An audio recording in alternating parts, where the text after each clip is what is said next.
ईरानी अधिकारी ने कहा, ईरान अकेले उठा रहा है अफगान अप्रवासियों का बोझ। उत्तर पूर्वी ईरान के रज़वी खुरासान प्रांत में एक इमिग्रेशन अधिकारी ने कहा कि दुनिया अफ़गानिस्तान में वास्तविकता को इस तरह से देख रही है कि ईरान एकमात्र देश है जो अफ़गान रेफ्यूजीज़ को जगह दे रहा है।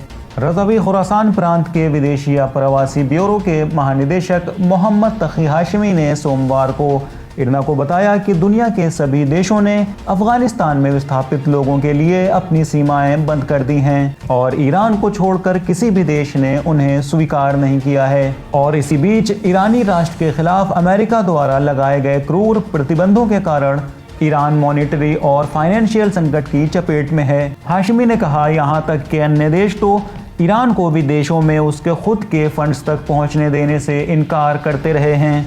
अधिकारी ने कहा कि शरण पर ईरान की स्थायी समिति ने सितंबर और अक्टूबर में 2 बड़ी बैठकें की हैं ताकि अफगान प्रवासियों के लिए विचार किया जा सके और यदि वे योग्य हैं तो उन्हें शरण दें, अन्यथा सम्मानपूर्वक उन्हें उनके देश वापस भेज दें। उन्होंने ये भी कहा कि रज़वी खुरासान प्रांत ने अब तक अफगानिस्तान को मानवीय सहायता के 2 शिपमेंट भेजे हैं, जिनमें से अंतिम में 50 टन चावल, 8 टन आटा, 500 कंबल, दवाओं का 1 ट्रक लोड और 2 टन खाना पकाने का तेल शामिल है। हाशमी ने कहा कि काफ़ी तादाद में ईरानी चैरिटी ऑर्गेनाइजेशंस भी घरेलू और विदेशी फंड्स अफ़गानिस्तान तक पहुंचाकर अफ़गानिस्तान में लोगों की मदद करने की कोशिश कर रहे हैं। हाशमी के अनुसार जो भी इमिग्रेंट्स 3 खुरासान प्रांतों के रास्तों से ईरान में प्रवेश कर रहे हैं, उन सभी अप्रवासियों को प्रवेश करने की अनुमति है, लेकिन अगर उन्होंने सारी रिक्वायरमेंट पूरी नहीं की तो ईरान उन्हें शरण नहीं दे सकता है।